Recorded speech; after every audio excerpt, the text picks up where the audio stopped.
All right, I think. Let's go ahead and go to the big screen here. Oh, duh, I don't have touch portal open.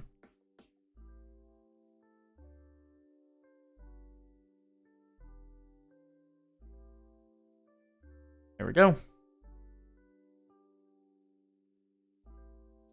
Oh my god, OBS was having a freak out there, bud. Oh my. Of course, when I'm in the middle of my stream, that's when my computer decides it needs to blue screen. And why am I low on FPS? Holy shit. Stop. What in the fuck are you doing in the background, computer?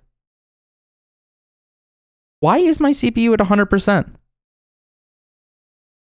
Oh my god, Razer Synapse. Can you fuck off? Like, holy shit. I said fuck off. I don't want you running right now. Go away. Like, I don't give a shit right now. Like, holy fuck. There we go. Okay. I can't win with streams right now, man. I keep having issues with them. I keep having shit just break or fall apart on me, and it's just like, fuck, kind of thing. You know what I mean? Like, it keeps crashing me down. So let's go ahead and let's get that back open. Yeah, we were live for almost an hour straight, and then it goes, nah, mate, no, mate, no, mate. Let me get Discord going. Let me get the chat going. All right, yeah, we're doing good here. We are live. Yes, okay. Just making sure. Oh, play, Jesus. Yeah, like, I'm just beyond shocked why it crashed. I'm gonna go ahead and refocus real quick. There we go. Yeah, let me get Discord going here, and let's get the new stream link out. It won't open Discord. Discord's fucked on my computer right now. Like, I'm actually being serious. Discord's just fucked. Fuck. I'm gonna have to do it on my phone. I'm not even kidding, because Discord's all screwed up on my PC. So I've got to go to my channel.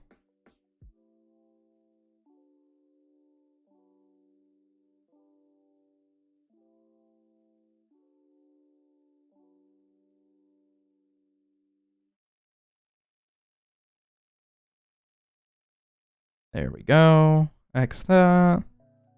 Share, copy link.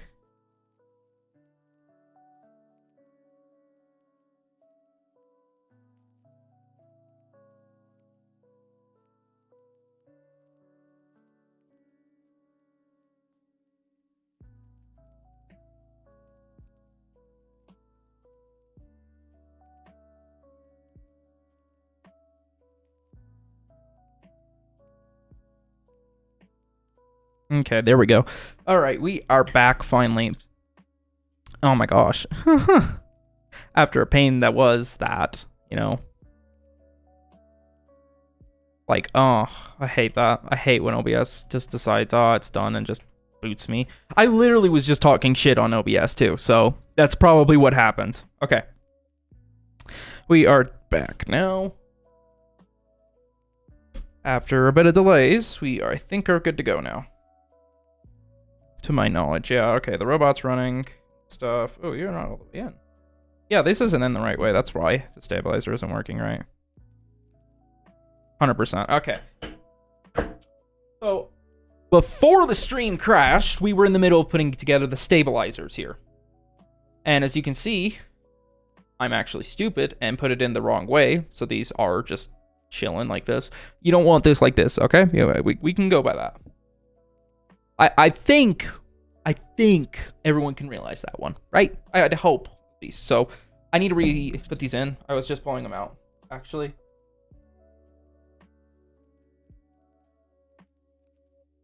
There we go. So slide them under. Shouldn't have to do this, man. I'm so dumb. Okay. Like her in, like her in. Yeah, there we go. That's a lot better now.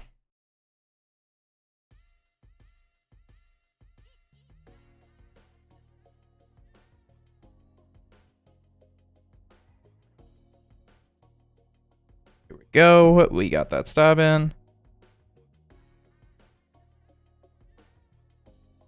Just making sure that the stabilizers can move. This is a good way to check. Just grab your tweezers and just kind of pull up and down on them. They have some, though. They don't have moving issues. Which these do not now, it looks like. Let's go ahead and get that keycap back on. Oh yeah, they do.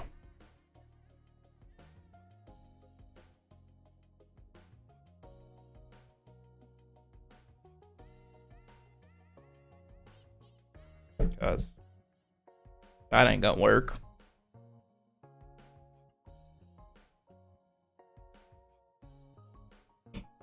Okay.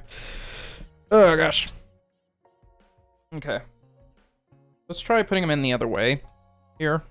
The subs, I mean. I would have sworn they were in like this when I put them in, but I may be wrong.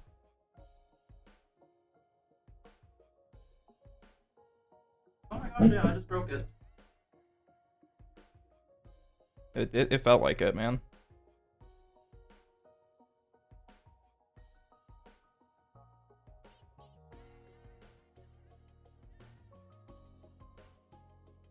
Yeah, that's how that's supposed to go in there, so obviously this eye is just not working properly.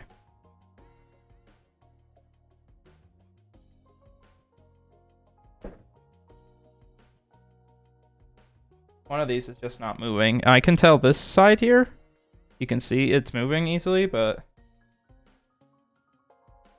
Oh yeah, they're both moving. Yeah, they're moving. I don't know what's going on.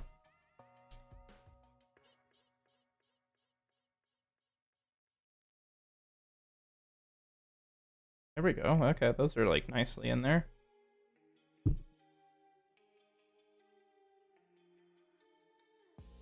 Okay, check to see if those are moving still.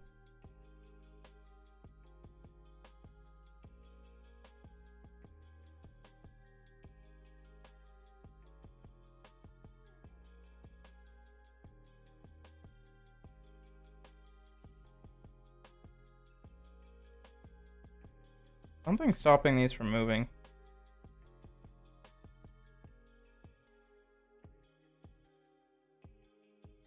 %, that's what it is.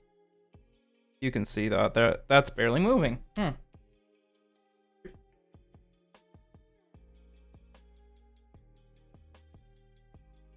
And I guess, yeah, I don't know. That's weird. I don't know. Let's see.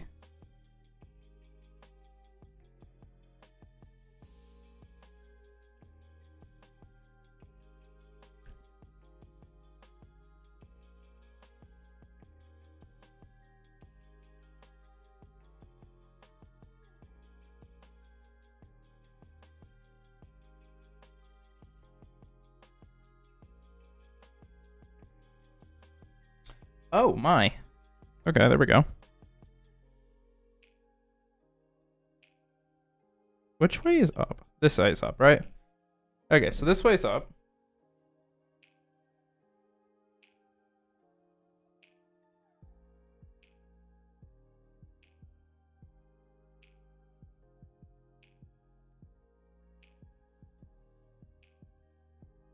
Yeah, no, that has to go. These have to go in this way.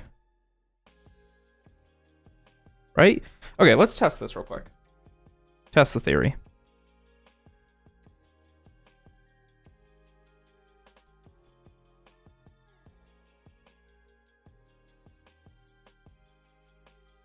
Okay, yeah, they have to go in that way.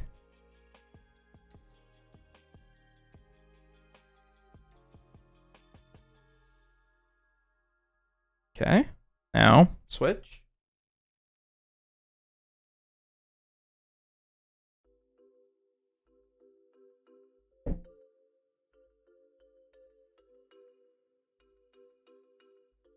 This is stupid. Do not do this, ever. I mean that. Do not just shove the fucking switch in like this. That is ultra dangerous.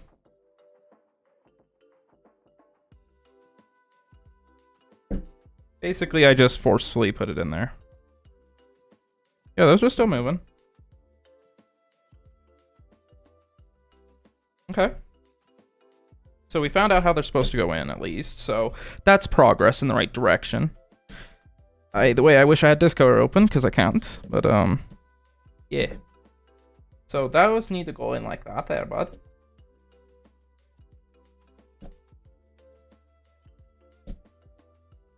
Okay, there we go. So let's get those back in. There we go. Hey, those clipped in really nice. So now we are going to insert the switch. Like that.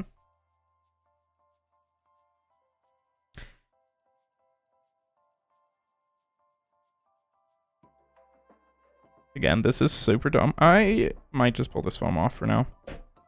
At least. Yeah, maybe not. No. We'll leave it on. We'll leave it on.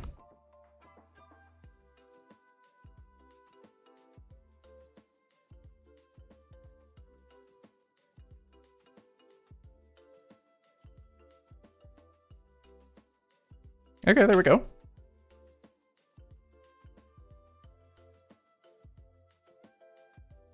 It's not working again now. I can see that. I can feel that.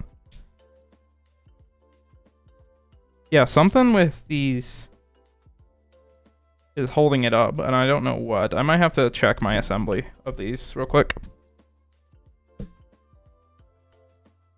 So let's go ahead and do that. Holy crap. You want to talk about night fuel? We're not having any luck today, are we there, bud? Okay. So let's check this out. Okay, I want to check how these are put together. These ones are put together so the slightly nibbly end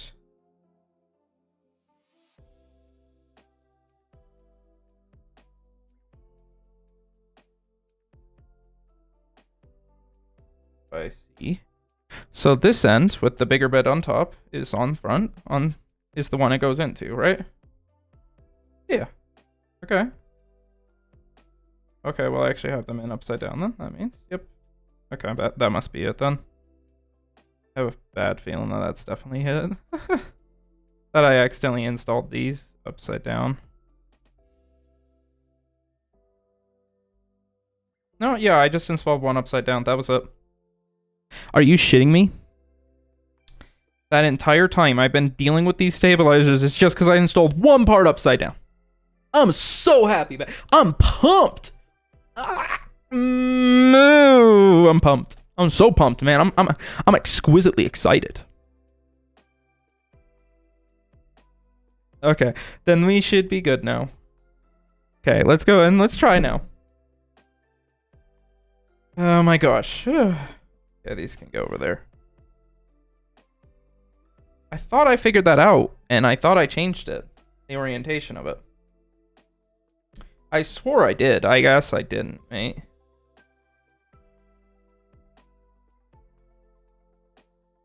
Now begins the fun part of tuning. We're going to be tuning stabs, so I'm probably going to take these down so I can hear.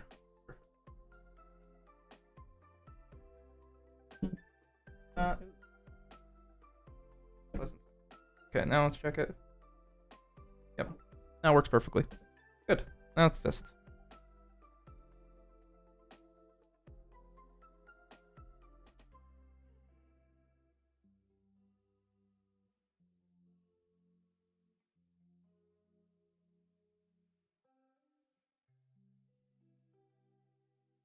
Okay, let's give you a hero bath. So this is, oh my gosh, seriously. Okay, so this is the backspace key. Music.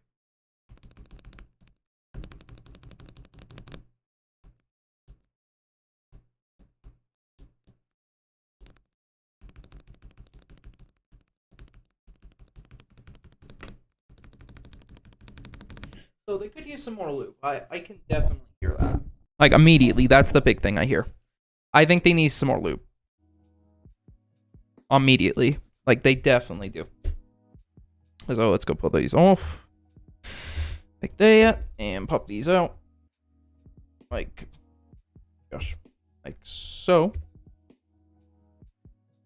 Like with these stupid designs of pop outs.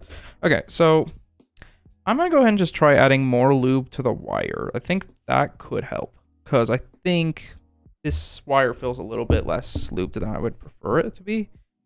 So let's go ahead and let's give some love to either side of those. Give some big boy love. Just excessive amounts of lube here. It's easier to put lube on and stuff and take it off and just go through with the motions with it than not at all. Because you can get it to squish, and that's okay. You can squish. You don't want it to sound dry, because then you have to add more. It's easier to take away than it is to add, honestly, because adding, you then have to go through and refill and redo all that stuff, so it's already kind of a pain in the ass otherwise. Okay, so let's give this a shot now. In they go. Oh man, that is tight. Ooh, that is tight. Ooh, yeah, that's not going in.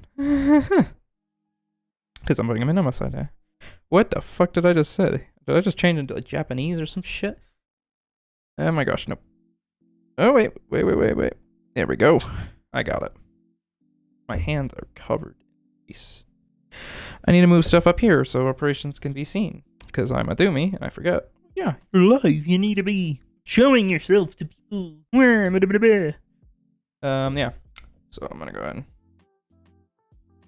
clear some crust off.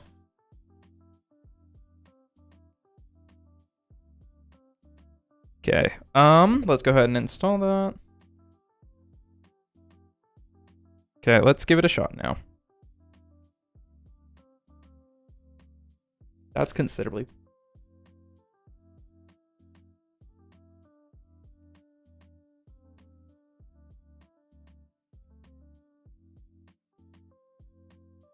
That sounds actually really good, I'm not gonna lie. Let's give you a listen. All this time, woo!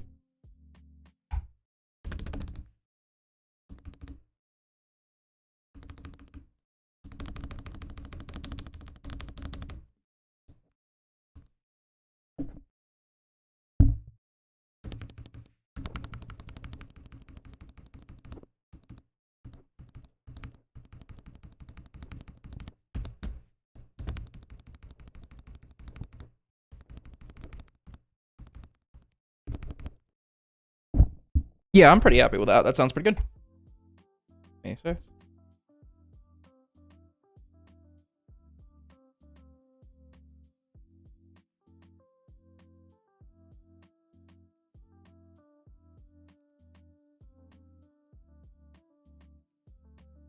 there's a little bit of rattle, so I'm gonna go ahead and add some in. Just a pinch. So for lubing, this is a fun trick if you're trying to lube. So in these housings, as you can see here, when you're lubing, something you can do if you're just trying to tune is take a brush and you can either just stick it in there and to take out, or if you're trying to add just like a little bit, like, I don't know, like that, but let's just go and dilute that a pinch, like that much. You can just push it in there like that, and then clean off the brush, because it's definitely going to have lube on the end. And then a little bit more. Specifically, we're aiming for that edge. Just kind of spreading that around a little bit in there. There we go. That's pretty good. So let's go ahead and give that a listen now that we did that. Oh, god damn it.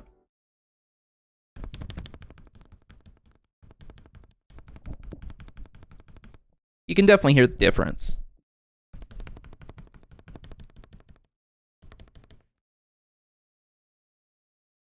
See, there's pretty much no rattle there. I mean, there is a little bit, but there is very minor rattle. I mean, that's just due to the tolerances of the keycap. I'm pretty happy with that. That sounds pretty good to me. You also have to keep in mind, like, even when it is tuned, like, these sound very different. Like, that's tuned kale polias. These are purple pandas. They're gonna sound different. What we're trying to stop is that grindy noise, which...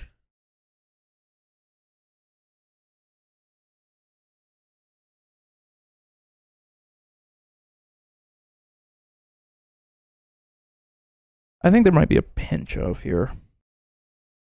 because I added some in there, but I kind of want to add a little bit extra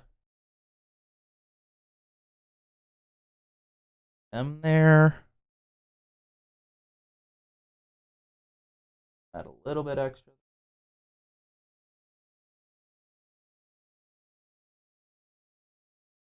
Like I say, this isn't a replacement for lubing. I would never argue that. Because a replacement to lubing, like, what I mean by that is like taking them out and lubing them. This is not a replacement for that. Absolutely not. This is a completely different thing, completely and utterly. So, yeah.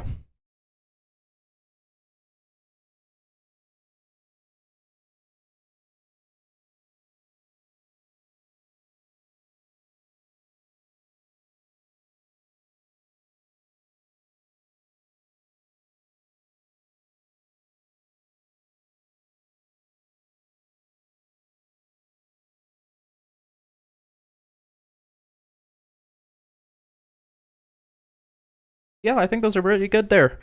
Yeah, I'm pretty happy with that. So, 1 stabilizer finished out of 1, 2, 3, 4. Technically, we already have a spacebar too, so if you want, let's go ahead and test this too. Although, not a huge fan of this. You actually have to input the sub.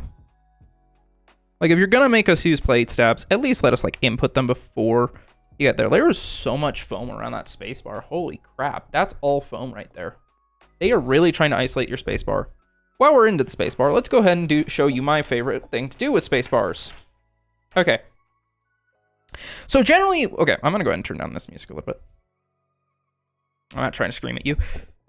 Let me go ahead and let me get it while I'm trying to set up for it. Oh gosh. Ah.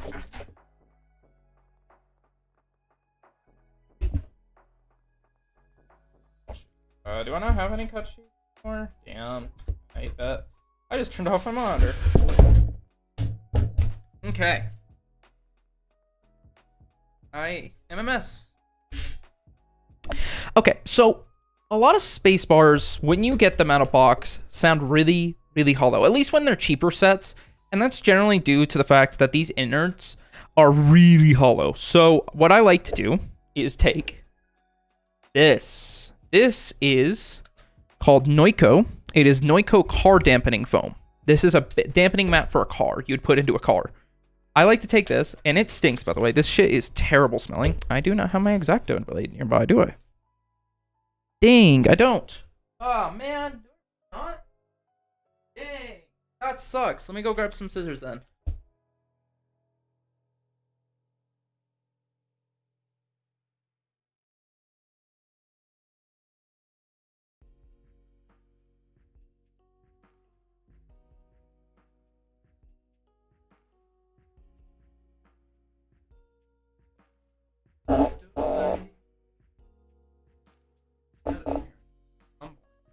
I don't even know where to put it.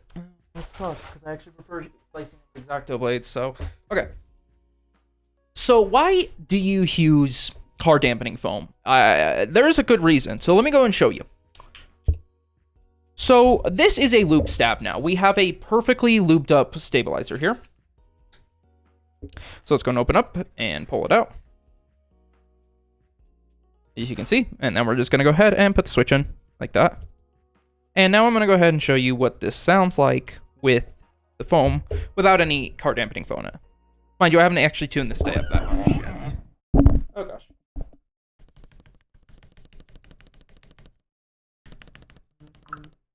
That wasn't what I was expecting.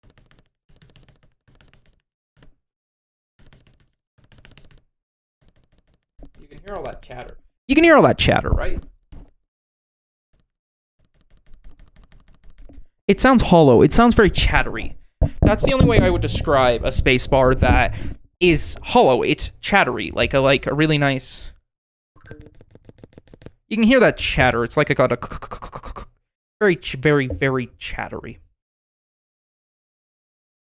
Let me go ahead and check my phone real quick because someone texted me.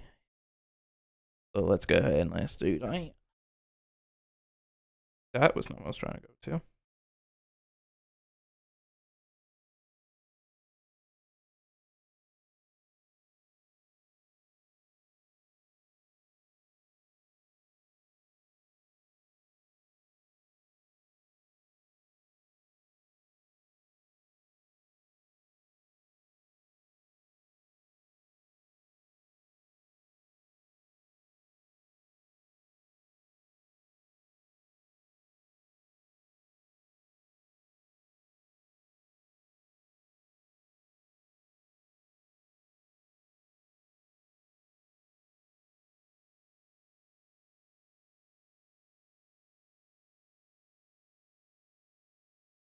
Not trying to text while streaming. It's just when you get there, you get there. You know what I mean? Okay. So now you heard what chatter bars sound like, right? So it's chattery. It goes. It's chattery. Now this is not my tip, by the way. This one I'm going to show you is actually from Keyboard showed a similar method to it. I am taking his methods to a whole new level. So Keyboard is a modder. He does a lot of modding and shit. He's actually like an engineer, so he has some very interesting ideas about stuff. So he had this idea that if you fill the spacebar up, it will sound less hollow. And I agree, so I thought, why don't I use this car dampener I have? Now, this was used for, like, muting on the inside, and actually you can, and I believe he did show it with the internal muted as well, there.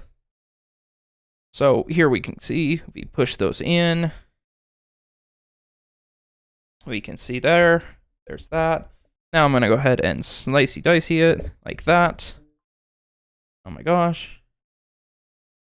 There we go. You can see, there it is. Now it's inside the bar. Now I'm going to just go ahead and snip another piece off, like about that big. Like that. Into the, here you go. Oh my god, I cannot do anything today. Okay, I'm actually going to use my tweezers just to push that in there. I'm going to turn back on music. Sorry. You don't want it in the actual stem. So when you see that, just make sure that it's not inside the actual stem here. That's important because if it's inside your stem, there could be some issues. So just make sure that it's pretty much like that. It's going to have some foam on the bigger gaps. You're trying to fill the bigger gaps. You could fill the gaps like right here, but those gaps are a lot more difficult and you'll have to cut smaller pieces for it. But generally, this will get rid of that chatter inside the switches. So this is definitely like a foolproof way of trying to get rid of the chatter pretty much permanently. I say pretty much, but yeah, it can be semi-impermanent as well, of course. But I'm going to go ahead and I'm actually going to go ahead and do the harder bit here because I was just showing you off like that. Showing off what I would do there. But you can just go ahead, take this, but now if you have more expensive keycaps, honestly, or thicker, you really will never have to deal with something like this. It's just these are thicker double shot PBTs that are a little bit hollow sounding.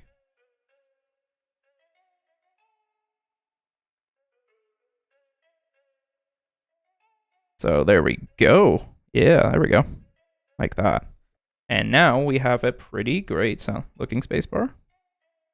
Also, a pet peeve of mine is that I hate when it stands up. So I like to push it down if it's getting close to the top here. So you can kind of see this little bit right there. We're just going to go ahead and push. This stuff is a mess maker, by the way. Don't get it on your fingers. This stuff is absolutely messy, as I'll get at. I just put it right on my fingers. But yeah, this stuff makes absolute tons and tons of mess. Don't get it on your fingers if you don't have to.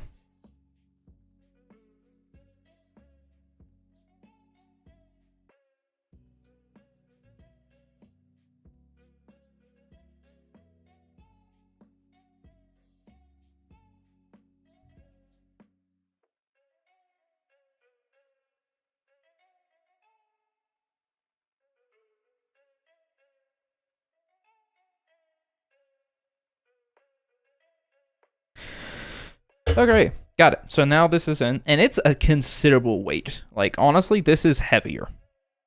Mina, no. Get off the table. Mina, come on, bro. No. What are you thinking? No. I'm in the middle of shit, and you're like jumping right up here with your disgusting ass right after you ate food. No, man, that ain't happening. Okay, let's go ahead and let's get this on now, shall we? So let's go ahead. Back in place. In that goes. So let's go ahead and show you what this sounds like.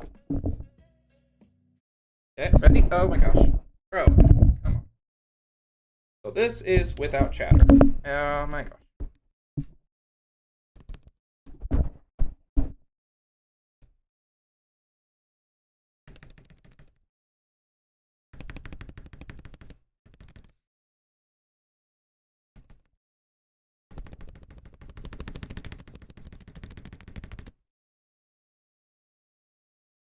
Or something.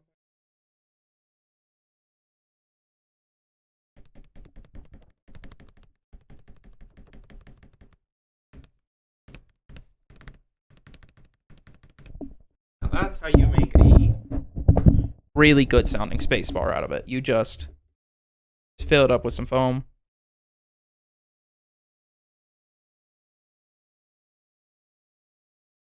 That's how you do that. You really want foam in the bore. I know foam bars sounds weird, and this could ruin your keycaps depending on how expensive or how cheap, depending on what they are, but definitely I do believe that it is definitely worth it. And these guys are having some weird issues, it seems like. They're a little light on lube. I'm actually going to go ahead and add some. They're a little light, and that was just to give you a comparison for those.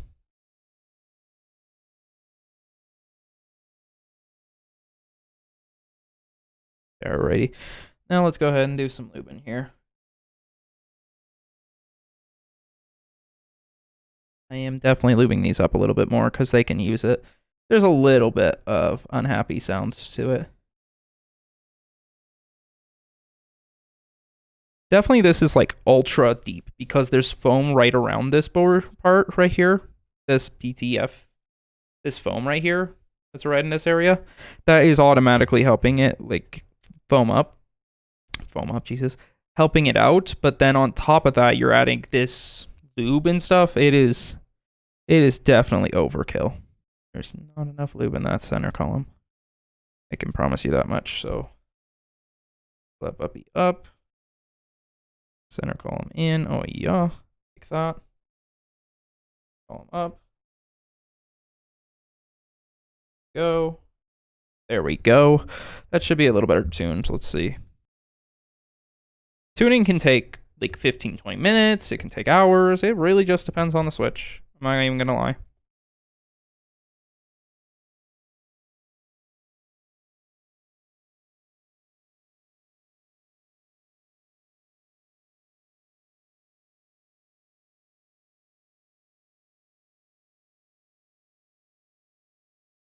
Here, I'll let you hear that now. This is the tuned properly.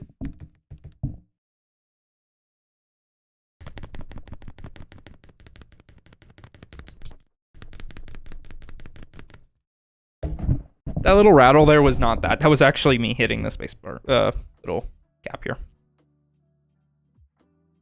So yeah, that sounds great. It looks great.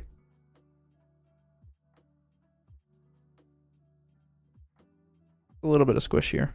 I can feel that. Just a pinch. So let's go ahead and take some lube out. On that side. We're gonna move some of that lube. It's a little squish. That might be too much. Let's see.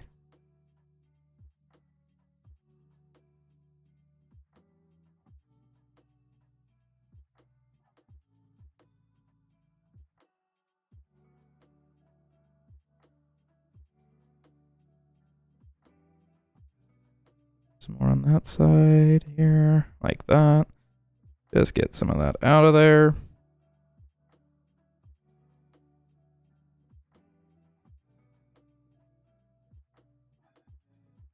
There we go. Yeah, I think that should be good there.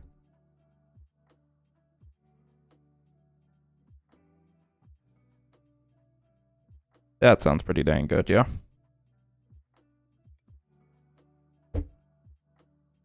Yeah, that's good.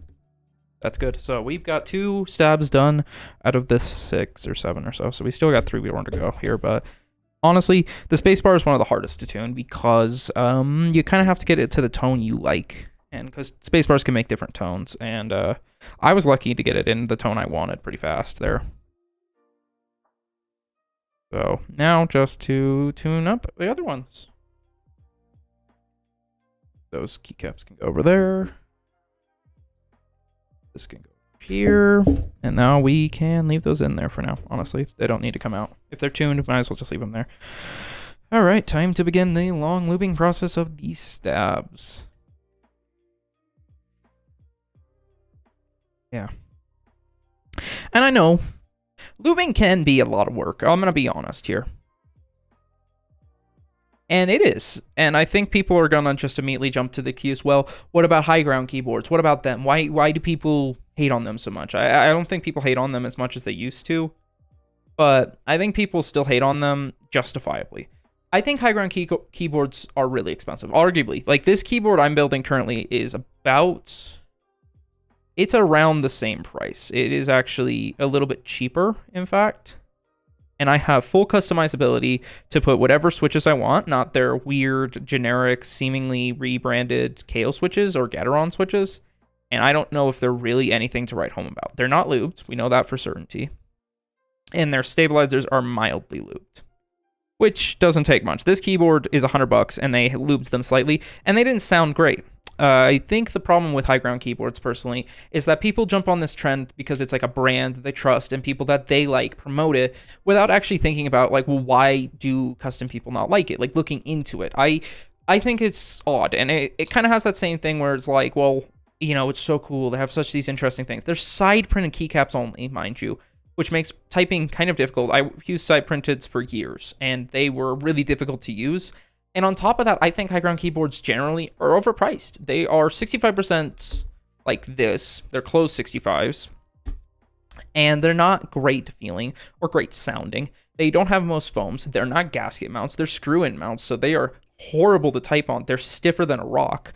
And you can develop a keyboard like this, which is the same area, and it has a lot more rigidity, and even then, it's still not a great board. And the board I'm building is cheaper than that board as well, and it's just overall just a better value. I think the problem is that people write off the custom community just whining about how sounds sound like. But a lot of times for me personally, it's about the feel a lot too, because feel is really important when you're typing. You want something that feels good. And I don't love that just because it's a gaming keyboard, only linear switches are offered. That's not cool to me. I don't know.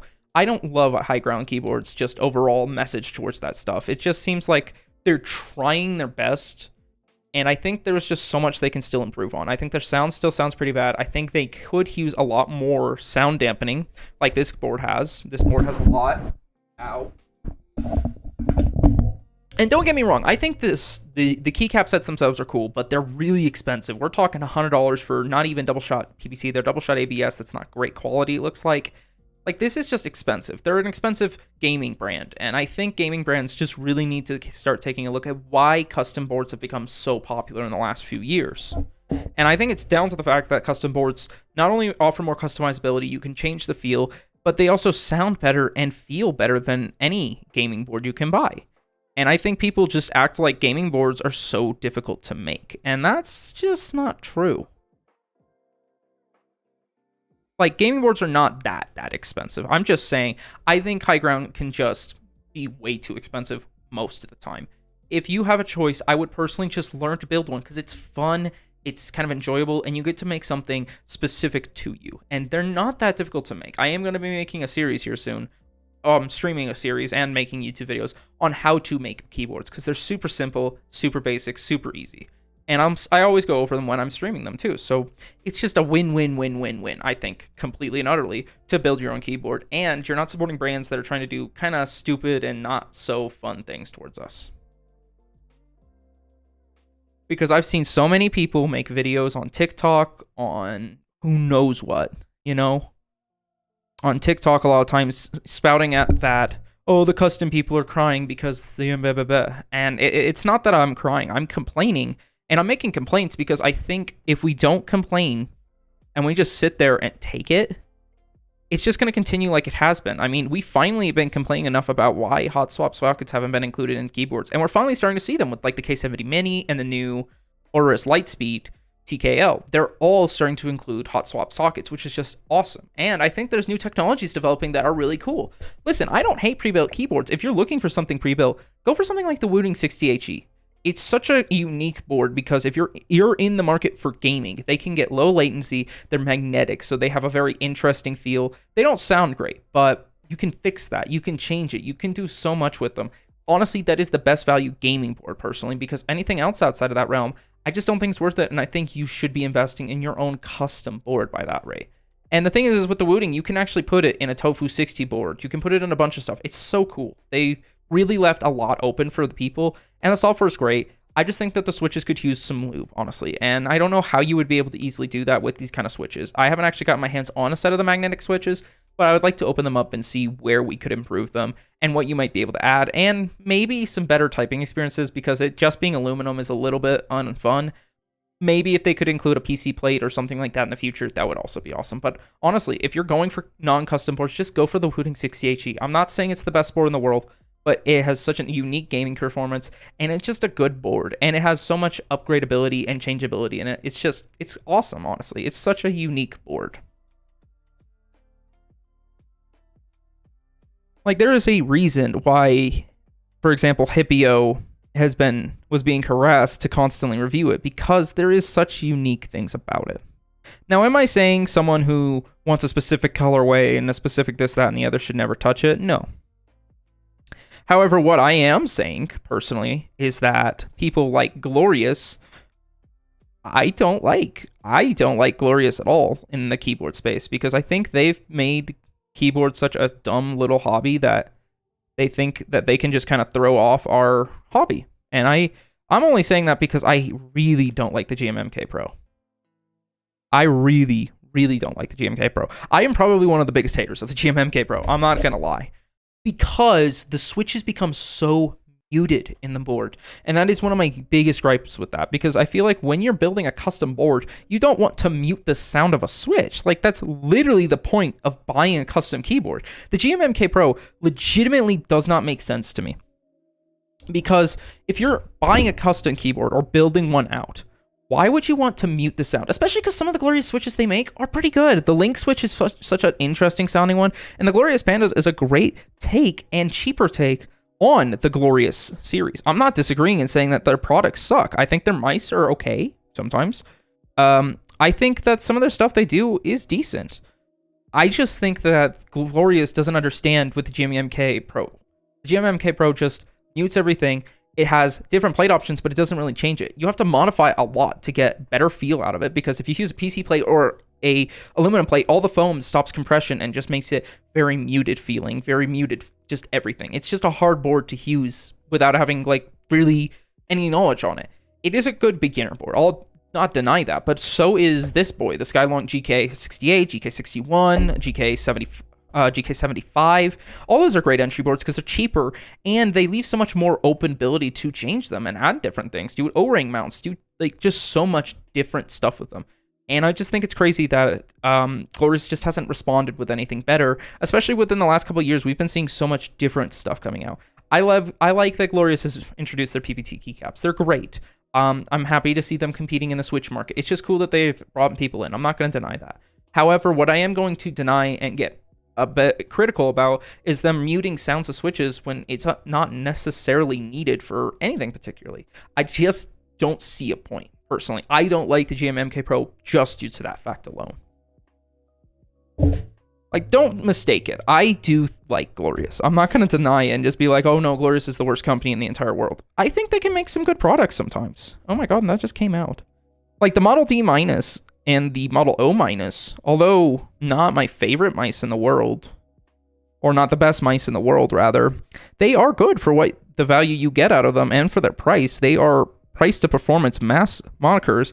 However, I do think that there's so much they can improve on with these guys heading in. I just think that Glorious has a lot to improve on. I think specifically a lot of their design philosophy is fairly outdated. Like, what I mean by that is like, specifically with their mice, it's so outdated with how they've done things. Like, a lot of the software on it is buggy. They're using very, very old switches.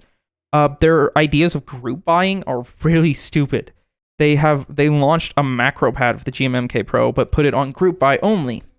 And then they're never going to sell anything else, which just doesn't make sense for a big company like Glorious, who do and easily do have not only market space, like you can go to a Best Buy and look at stuff from them, but on top of that, you also have just like genuine, like, you just have, like, they genuinely could keep them in stock. It just seems like a choice that they're not going to, and they're just doing it to do a popularity contest to see if or when they, like, basically how they're going to compete in the marketplace. And instead of just releasing a product and seeing, they're limiting it to a limited stock, which just already limits what people are going to be able to see of it. but also limits a product that's actually worth buying. For example, the Model O Pro, which isn't great, but it's better, and I just hate that they have locked that behind you having to buy it only in group buy or pay the aftermarket prices that are outrageous because Glorious is limiting the supply so that when they put another one out, more people will buy into it. It's pretty scummy. Like with keycaps, I get it because keycaps are lower in supply and a lot of times they're outrageously expensive to produce, especially with the high quality of GMK. I still don't like GMK's just group buy pricing, and I just don't think there's any reason it should be at that level. But I understand why it's there. I don't understand why Glorious is doing that, especially when they produce their own keycaps. They produce their own mice. They produce everything. They have production facilities for it, and yet they're still choosing to not put them out unlimited. They are forcing you as a customer to buy during group buys, even if you're not that interested in it. So that makes reviewers and only super fans really into buying them at that point. And that's just dumb, in my opinion. I feel like that shouldn't have to be an issue at all to begin with.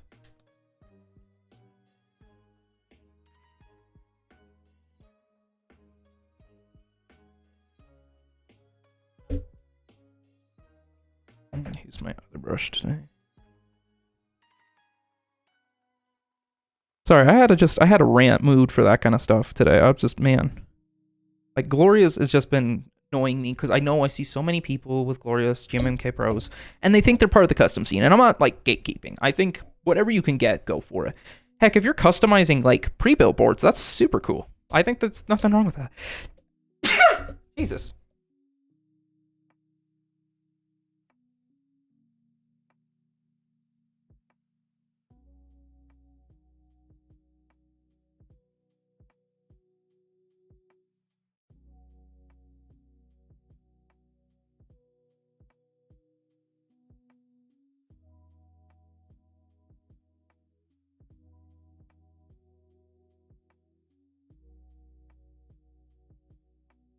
And don't get me started on TikTok stuff, okay? Listen, if you're going to be a TikTok creator and you're going to cover mechanical keyboards, at least know what you're talking about beforehand.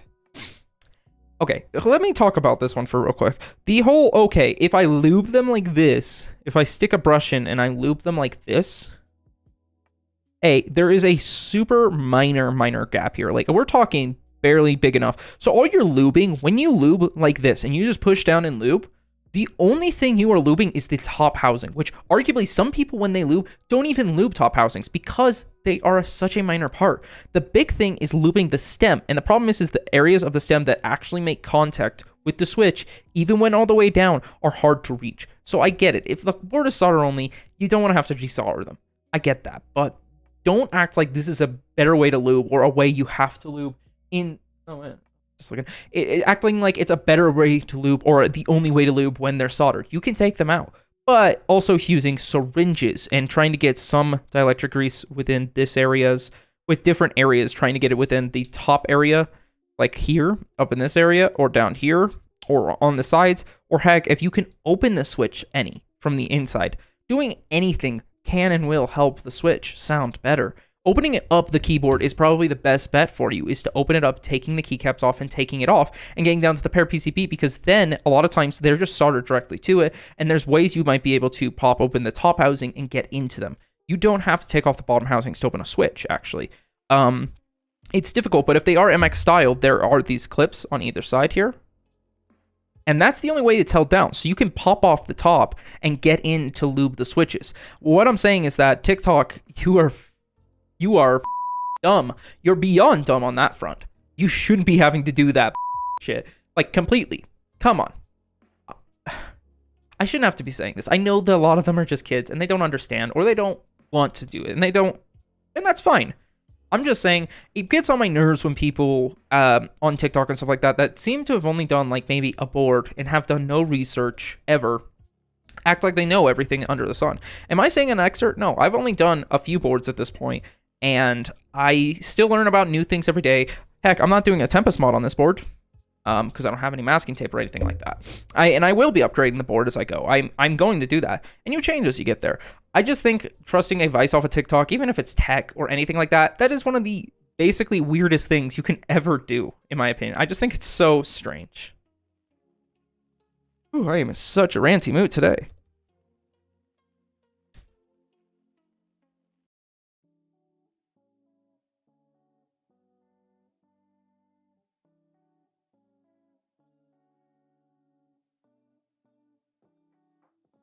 do that a little bit. And we'll just mix that up. I think that's as good as I'm going to be able to make that stab sound here. Yeah. Let me give you a sound test of that.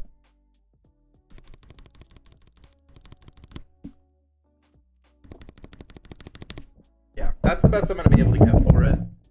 It may sound better when stuff's screwed in. That is something I am not taking into account because these aren't. So there is a lot of movement if I hold this.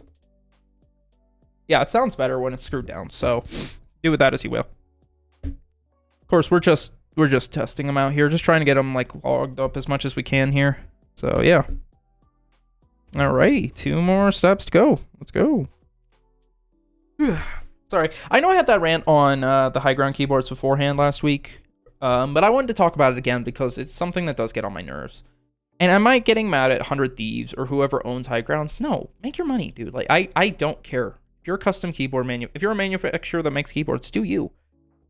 What gets on my nerves is when people attack people and are fanboying over a company. Like, stop fanboying over companies. I have an Akko board with key switches from Divinity, with keycaps that are from Amazon.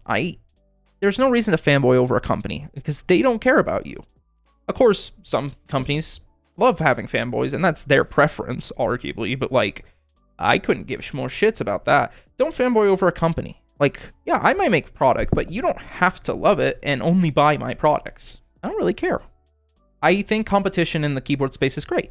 Any more companies is better, and same thing with the mouse pads, same things with mice. I think that more competition is better, especially in the mice community, where we're looking at Logitech sitting on their asses for years on end, not upgrading or changing anything. And it's just absurd to me that Logitech has been able to get away with this for so long because they have a good mouse and they can sell for $250. Like, it's just like, wow. Do you think we're that dumb? It's that simple. Like, Logitech must think that we're that stupid.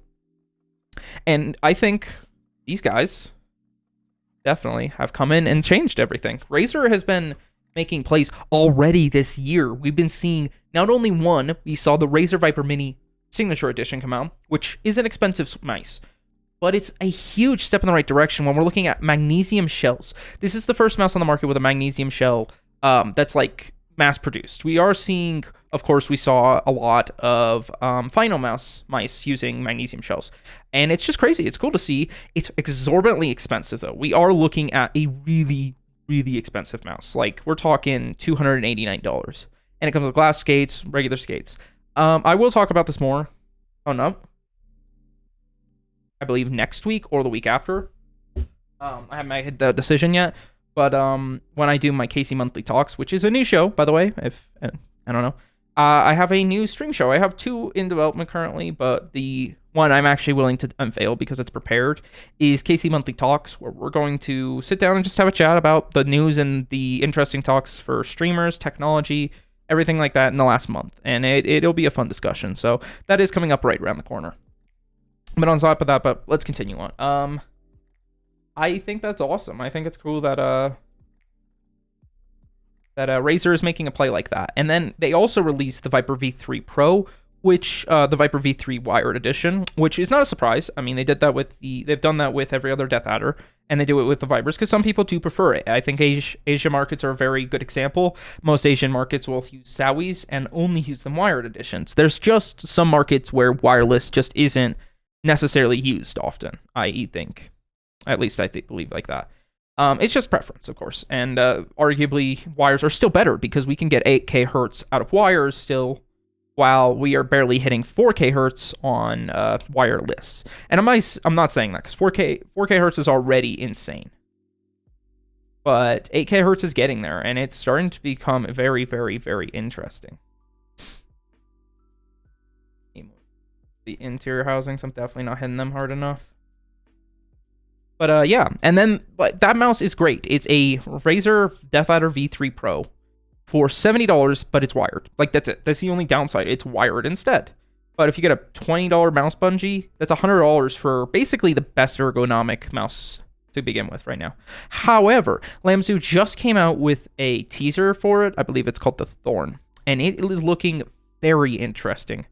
First and foremost, Lamzu is releasing a magnesium-based mouse, which big props to them. Awesome. It's awesome to see Lamzu coming out with a bunch of stuff as a recent. Lamzu is genuinely earning a lot of street cred in the community because they released the Zamzu Atlantis, which was basically a G Pro super light clone, but not. It was a similar shape for cheaper at about $70, and it is a lighter weight with great software to built in.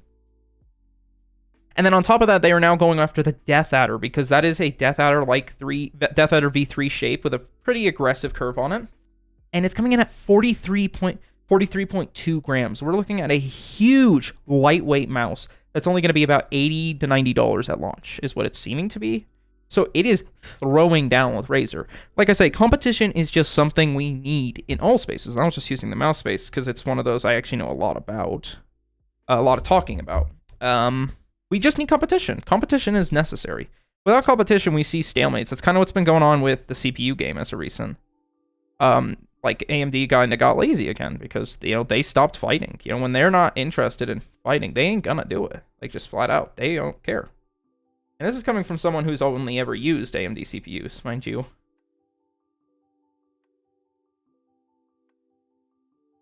Like, I built my first computer I built was an Athlon X2, an Athlon 4. It was one of the last Athlons that was AM4 based. That was before Ryzen. Like, this is how old we're talking, man. Before Ryzen. This is how old it was. This was my first computer. I built it out of my own money. It was pretty shit, but that's besides the point. It was all right. It was all right. And then I transitioned into a Ryzen machine, and I've used Ryzen since launch. Actually, I used it the launch year. I had a 1700, and now I'm in a 3700X. Yeah, I've been an AMD fanboy for the last few years, but the more I've looked at it, if I'm going 13th gen here this year, there's a good chance I will actually be going Intel.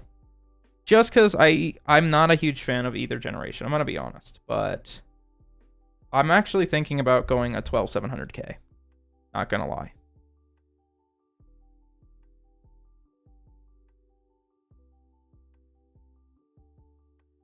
Because I think the 12700K is a great value CPU right now. I mean, so is the 5800X, and I actually most likely will go with that, a 5700X or 5800X 3D. And that's just definitely due to the fact that they're good value. Good value CPUs are always going to exist, kind of thing. I know I'm bouncing around between topics. I'm just very chatty today, I guess. I get that way. I get comfy on streaming. I'm just chatting as I do shit, because, I had nothing better to do. So let's go ahead. Alrighty, shift key. Time. Give me that shift key. Give me that fillet of fish. Oh my god, there we go. Gosh. Oh. I am. Ugh. Okay.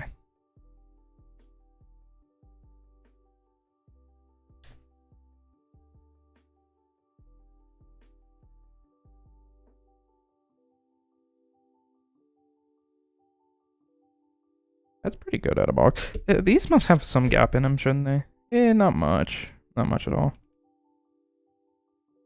Definitely that foam is helping. I can actually hear that. The difference between having foam and not having foam.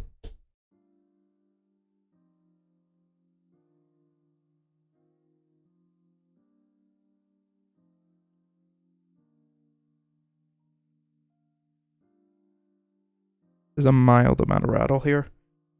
Very mild. I think. Oh, shit. I think a little bit extra lube would help that.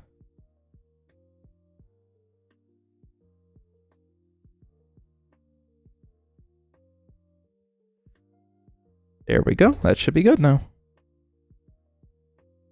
By the way, do not, if you have a switch here, I would not recommend just pulling them directly out of the board with the keycap on if possible. Make sure you get the keycap off because it can rip the actual pins off of your CPU. Or not CPU, Jesus. I mean, keyboard mode, PC mode. But it'll rip the pins off of your switch and that can destroy it permanently. I don't think it's in all the way. Doesn't seem like it. Just completely changed. There's something wrong with this. I can feel it. This feels weird. It looks weird.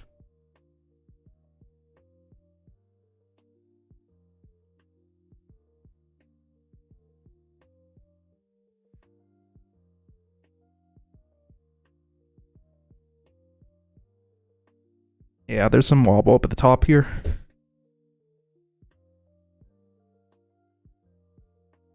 That's way too much, man. I just want a little bit of that.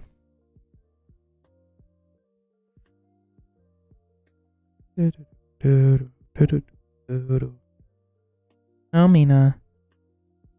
No. You can't jump up here, bro. I'm in the middle of shit. Did I just loop the wrong one? Might have. Still that tickle. Think we need to just loop up on that side.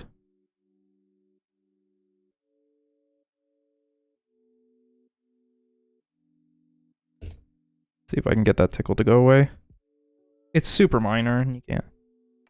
Yeah, there goes. Perfect. That's great. Awesome. That sounds great. No tickle. So tickle is when it kind of like has a little clatter, like I was talking about, like with the space bar, it has a little bit of chatter. So you're trying to like prevent against that, you know? Oh. Cat. Alrighty. Go ahead, let's get these out. Let's go ahead and get this final one done. Finally. We have been live for 2 hours now already. Yeah, we are going to be done early today, I think. That's fine with me. Couldn't use the extra time for some stuff. Not anything productive, probably, but something. Because I'm a lazy bones. Yeah, so you can see the loop here on there. On that, like, you can see that is some minor looping.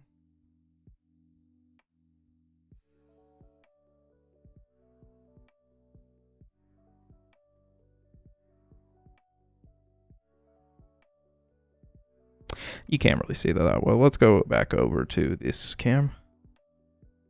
You can kind of see that there. Yeah, there you go. See that? You can see there is a good amount, a little glob of lube. They are actually lubing the internals, which very, very awesome to see. Not gonna lie. Do like that. They don't do an amazing job. It's a little rough, but it's all right actually. It's surfaceable. I wouldn't call it good, but it's all right. If you're like not interested in doing stabs, it'll get the job done. Like, it's not good. It's a little rattly on some. Specifically, the spacebar was very rattly when I used it. But it's not bad. They're not horrible stabs or anything like that. And they actually do some interesting stuff, like lube the actual PCB, which is very interesting. And I don't know why, but they do. They lube the little PCB on this. Just a pinch. It's nice, though. Very cool. Alrighty, let's get her going then. Stretch. There we go. We are getting close to being finished, I think, finally. That's the sticky. Yeah. Let's get a bigger glob going.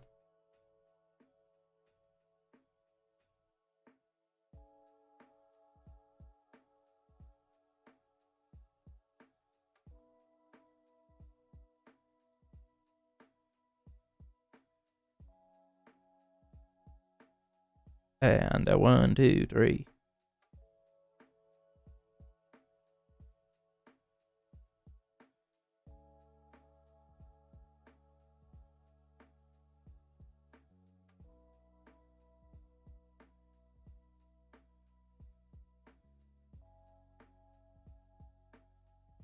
I got an unhappy cat on my hands, so be warned. I have an unhappy cat because she's pissed and I can see it. That hasn't come on yet. It's not 5:30. Oh, we got a half hour still. Okay. I am watching to see if that'll turn on here. I have the little corner light. You'll see when it turns on. If not, I'll turn it on at 5:30.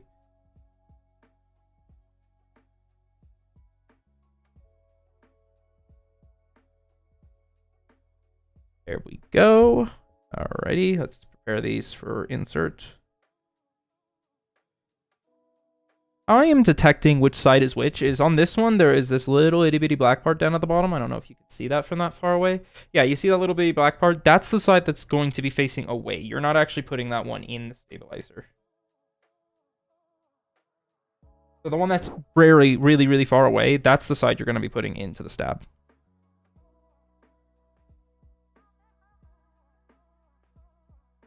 There we go. And in. Oh my gosh. You will get picked up, you stupid boy. Oh my gosh. Ah! Yeah, what the fuck? Ah! I did not ask for that. Oh man. On my mat too? Ugh. Man. Now there's just a giant dot.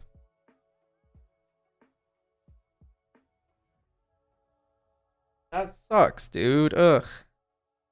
There we go. In that goes. I'm gonna do a little bit extra.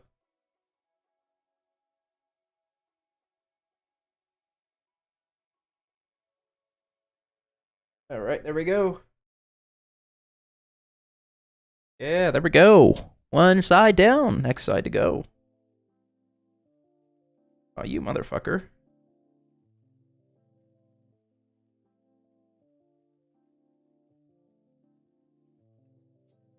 In that goes to the swirly. Yeah, look at that. Look at that big boy loop. Oh my god. Stop dripping on my mouse pad. Oh no, it's doing it again. We're doing this again. Oh my gosh. I don't think this is a good way to assemble stabs. Assemble them like flat. This is such a stupid idea, man. I feel like we should have some sort of like tray design or something, you know what I mean? Like a tray design that would hold everything in place maybe, or some sort of like clamping close system. I don't know. I just have ideas for that. That would be fun. I don't know though. But here we go. Nice final stab. And I am gonna try to get this loop stuff cleaned off my map. Because it's pretty gnarly. I think that's just gonna stay there now. Well, now we have lube. So that's good. Alright. Final stab tuning time. Then we can start assembly. Here.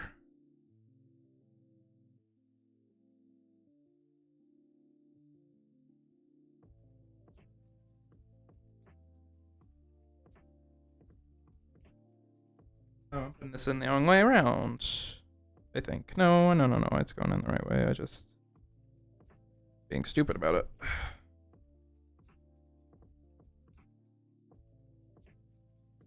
Sure? No, it goes in this way. I'm just being dumb. Okay. Move this in. Let's go ahead and let's hear this stab. Switch in.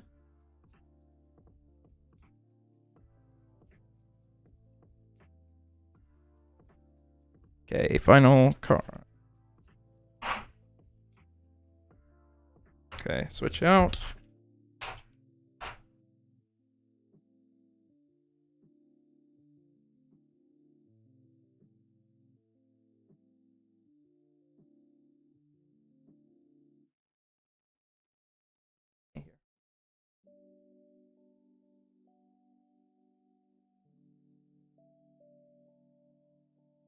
No, there's no tickle on that.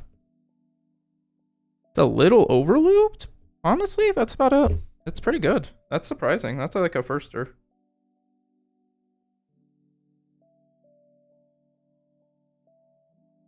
Just a pinch overlooped, honestly. These tuned pretty good, actually. These tuned pretty fast, too, so I can't complain.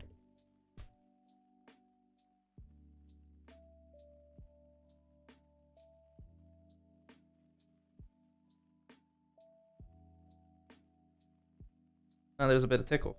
Oh, man. I got rid of the tickle just to put it right back. Ugh.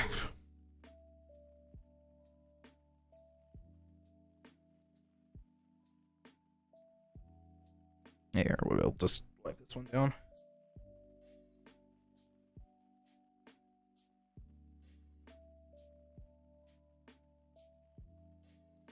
Go.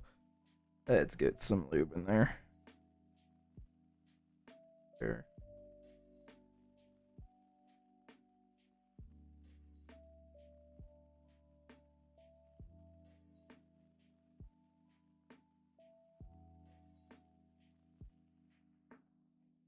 Do I just put that all over? It's oh man.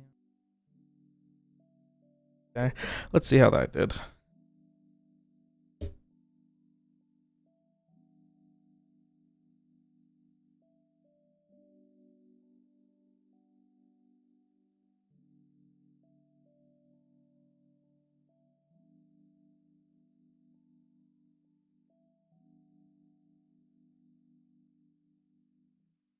Okay.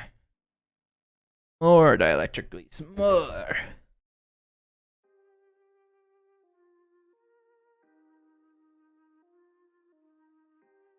More dielectric grease.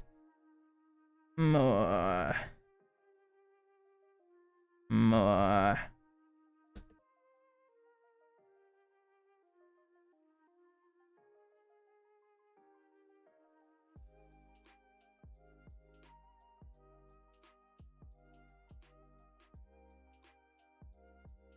A little bit on that right side still. And I just ripped the switch out. That was not the plan there. Okay, I need a little bit more there. Oh.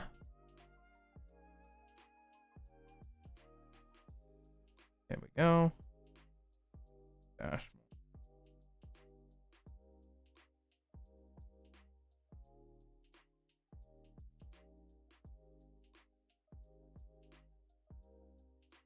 Let's see how that sounds now. After retuning and retuning.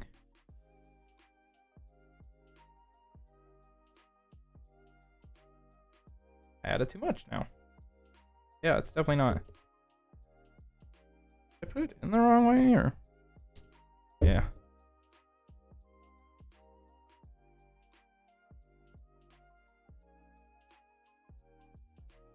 That sounds good, actually. There you are. Here we are. It's a little sluggish. I can feel that.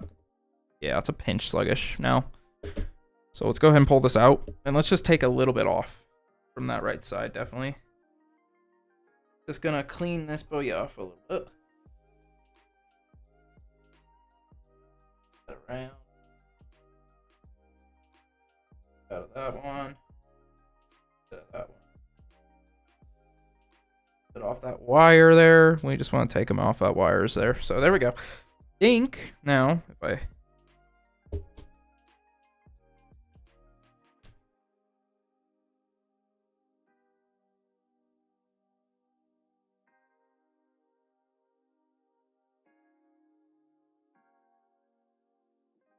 sounds good. We are tuned, boys. We are tuned. That is it. We are officially tuned up. So let's get some loot put away. Let's get some stuff put away, and I'm gonna wash my hands real quick. And we're gonna get started on the final build of this. Finally, after about a month now. Actually, it's actually almost been a month since I ordered everything. Yeah. So let me go ahead and wash my hands real quick. Be back.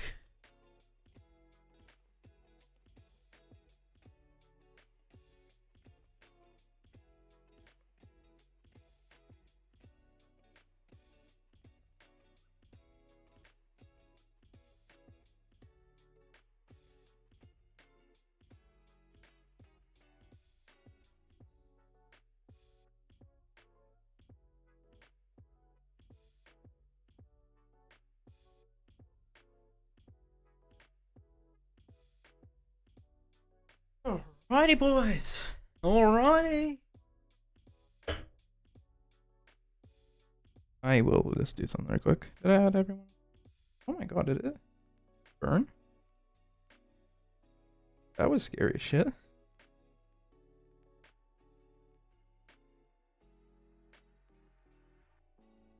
Oh yeah, it did burn in. Uh-oh. Well, that sucks. Huh. Oh, then I guess I will have to start letting the screen go to sleep now from that.